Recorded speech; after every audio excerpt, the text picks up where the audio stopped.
La Torah nous dit qu'au début de la création, la terre était tohu, bohu, et l'obscurité sur la surface de l'abîme.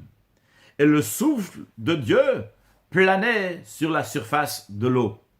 Il est écrit que la première partie du verset, qui parle de tohu, bohu, d'obscurité et d'abîme, ces quatre expressions en hébreu, tohu, vavo, chosher et tehom, correspondent à quatre forces du mal. En hébreu, on appelle ça des clipotes. Quatre clipotes.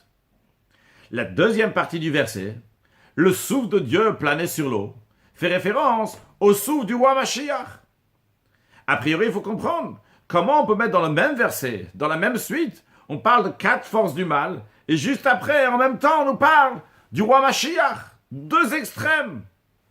L'explication est la suivante. La Torah est en train de dire ici, sache que même lorsque tu vois dans le monde qu'il y a beaucoup d'obscurité, mais sache que tu as la force, car déjà depuis le début de la création, au moment où il y avait l'obscurité, au moment où il y avait des forces du mal, il y a déjà ici le souffle du roi Mashiach, il y a déjà ici la délivrance, la finalité se trouve déjà maintenant. Donc c'est à toi de dévoiler quelque chose qui est déjà depuis le début de la création, l'esprit du roi Mashiach, qui se trouve déjà dans le monde. Et comme d'ailleurs on voit dans la suite du verset, il y a écrit que Dieu a dit « Yehi or », que la lumière vienne, qu'il va y avoir de la lumière.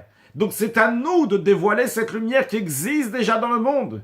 Et comment on dévoile cette lumière? Le Midrash dit que Yehi or, que la lumière fut. Ça fait référence au premier des patriarches qui s'appelle Abraham, à partir duquel a commencé l'époque de la Torah. C'est-à-dire que par la lumière de la Torah, on dévoile la lumière de Mashiach now.